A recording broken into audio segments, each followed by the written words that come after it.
और यूज करने के बाद कोई भी पीएलसी सिलेक्ट कर सकते हैं, बट वो पीएलसी ले सकते हैं जो इस तरह का इंस्ट्रक्शन सपोर्ट करता हो, यूज कर पाए आप।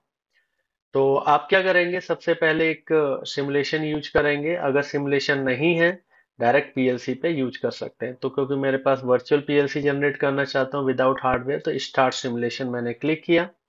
तो सिमुलेशन करने से क्या हो गया कि हमारा एक सिमुलेटर ओपन हो गया, पीएलसी रन मोड में है और ये मॉनिटर मोड में है। मॉनिटरिंग कैसे पता चलता है, जब ये यहाँ पर ब्लू ब्लू कलर का ऐसे स्क्वायर शेप में आ जाता है फिल होते हुए, तो ये रन मोड में है। तो हम राइट मोड में लेके जाएंगे और यहाँ से यूज करेंगे। तो सबसे पहले मैं बताना चाहता हूँ कि मास्टर कंट्रोल एंड रीसेट क्या होता है। होता क्या है कि जब पीएलसी में हम प्रोग्रामिंग करते हैं, मित्सुबिशी की पीएलसी में या किसी भी तरह की पीएलसी में, तो होता क्या है कि मैं चाहता हूँ पूरा का पूरा प्रोग्राम किसी एक इंस्ट्रक्शन पे बेस्ड हो, कंट्रोल एक इंस्ट्रक्शन कर पाए। यानी पूरा प्रोग्राम तभी परफॉर्म करेगा जब इंस्ट्रक्शन अलाउ करेगा। जैसे घरों में एमसीबी होती है और अंदर स्विचेज लगे होते हैं, तो होता क्या है कि जैसे ही एमसीबी ऑन करते हैं, सारे अंदर स्विचेज वगैरह ऑन करेंगे तो लाइट वगैरह पूरा प्रॉपर चलेगा, लाइट इलेक्ट्रिसिटी आएगी। अगर अंदर के बटन ऑन है और अगर आपने मैंने एमसीबी क्या कर दिया, बंद कर दिया, तो सारा कुछ बंद हो जाएगा। तो उसी तरह का आप कह सकते हैं कि सॉफ्टवेयर का जो इंस्ट्रक्शन होता है एमसीबी, उसको मास्टर कंट्रोल एंड रीसेट बोलते हैं। तो यूज कैसे करते हैं बताते हैं।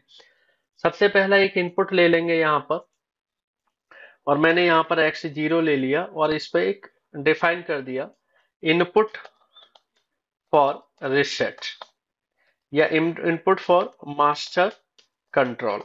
यानी मास्टर कंट्रोल मेन कंट्रोल होगा जो कि इनपुट है, मैंने यहाँ पर ले लिया। एंड यहाँ पर डबल क्लिक करके आपको क्या करना है, स्क्वायर ब्रैकेट लेना है और यहाँ पर लिखना है सबसे पहले, क्योंकि मास्टर कंट्रोल पहले लगता है यानी एमसी शॉर्टकट होता है, देन स्पेस आता है, देन पूछता है नेस्टिंग यानी नेक्स्ट लेवल।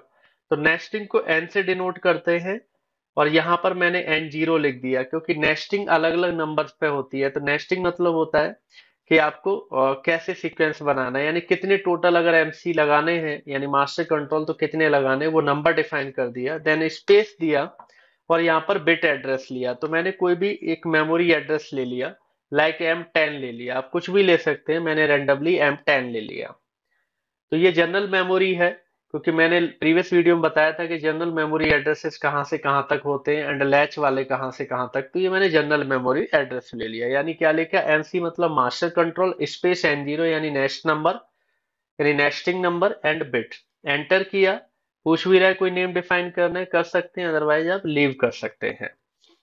अब क्या करना है आपको, यानी सबसे पहला इनपुट है, यानी ये मेरा मास्टर कंट्रोल है, यानी ये मेन कंट्रोल हो गया। इसके बाद में जो प्रोग्राम बनेगा वो इसी पर डिपेंड करेगा, इस इंस्ट्रक्शन पर। तो मैं अंदर कोई भी प्रोग्राम बना लेता हूं, जैसे मैंने एक्स वन एक इनपुट ले लिया, इसको डिफाइन कर लिया कि ये मेरा इनपुट हो गया, या मैंने लिया सेंसर वन। तो सेंसर वन से एक आउटपुट चलाना चाहता हूँ, यानी एक आउटपुट नॉर्मल इंस्ट्रक्शन लिया वाई जीरो और यहाँ पर मोटर वन लिख दिया। नाउ एक और मैं लेना चाहता हूँ, एक और इनपुट यानी X2, एंटर, और यहाँ पे लिख दिया सेंसर टू, यानी सेंसर टू से एक और आउटपुट कंट्रोल करना चाहता हूँ मैं। तो यहाँ से मैंने क्या किया, Y1 ले लिया और यहाँ पर मोटर टू कमेंट दे दिया। यानी कहने का मतलब ये है कि X1 से, सेंसर वन से मोटर वन कंट्रोल करना चाहता हूँ, सेंसर टू से मोटर टू। यानी आगे तक कितना भी बड़ा प्रोग्राम आप बना सकते हैं, कोई दिक्कत नहीं है, आप बनाते जाएंगे कोई दिक्कत, लेकिन सबसे पहले हम मास्टर कंट्रोल लगाएंगे इस तरीके से। अब अगर आपने प्रोग्राम बना लिया, एक लाइन दो लाइन 10 लाइन का, कोई दिक्कत नहीं है। अब लास्ट में सबसे क्या करना है, क्योंकि मास्टर कंट्रोल को ये पता होना चाहिए कि कहाँ तक आपका प्रोग्राम है।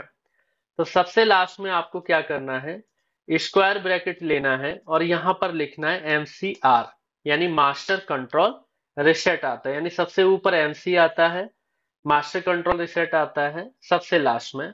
और फिर आपको क्या करना है कि ऊपर जो आपने नेस्टिंग नंबर N0 दिया है ना, वही सबसे लास्ट में आपको क्या करना है, डिफाइन करना है। तो स्क्वायर ब्रैकेट में गए और यहाँ पर लिखा है MCR और पूछ रहा है नेस्टिंग नंबर, तो N0 आप यहाँ पर लिखकर टाइप कर देंगे, एंटर कर देंगे, तो सबसे लास्ट में आपका MCR N0 आ गया। इससे ये क्लियर होता है कि सबसे ऊपर जो MC लगा हुआ है वो कहाँ तक काम करेगा, MCR N0 तक, सबसे लास्ट में जो मैंने लगाया उसके बीच का जो प्रोग्राम है वो अपना फंक्शन करेगा। एंड कंट्रोल किसके हाथ में होगा, मास्टर कंट्रोल के।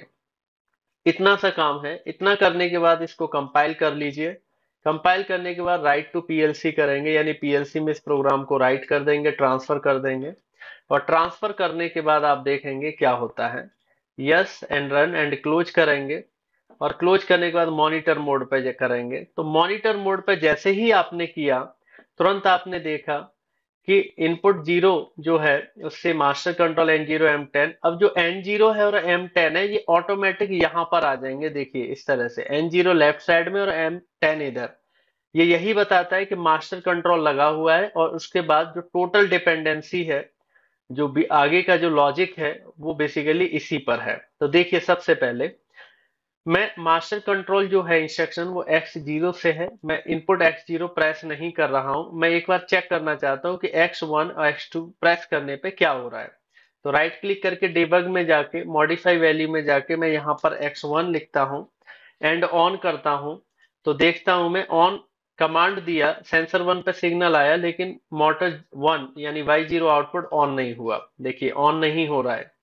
ठीक है, अब मैं एक बार चेक करता हूँ X2 काम कर रहा है या नहीं कर रहा है। X2 ऑन किया ऑफ किया, उससे जो आउटपुट है वो भी काम नहीं कर रहा है। कहने का मतलब ये है कि जो मास्टर कंट्रोल इंस्ट्रक्शन जब तक काम नहीं करेगा, जब तक इनेबल नहीं होगा, तब तक अंदर के जो प्रोग्राम है वो नहीं चलेंगे। अब मैं क्या कर रहा हूँ, X0 मैंने इनपुट लिया और ऑन किया। ऑन करने का मतलब है मास्टर कंट्रोल मेरा काम कर रहा है, और मास्टर कंट्रोल काम करने का मतलब क्या है कि वो लास्ट में जो मास्टर कंट्रोल रिसेट है वहां तक अपना काम कर रहा है। अब इसके बीच में इनपुट अगर आता है, यानी यहां से X1 पे अगर इनपुट आता है, तो मेरा मोटर देखिए 1 ऑन हो रहा है। हो रहा है ना, जैसे ऑन हो गया। अगर मैं यहाँ पे X2 इनपुट आता है तो मेरा मोटर नंबर 2 भी ऑन हो गया, कोई दिक्कत नहीं, ऑन पड़ा हुआ है। कहने का मतलब ये है कि अगर मास्टर कंट्रोल रिसेट, जैसे ये ऑफ कर देता हूं और यहां से ये ऑफ कर दिया, अब मैंने मास्टर कंट्रोल रिसेट ऑफ कर दिया।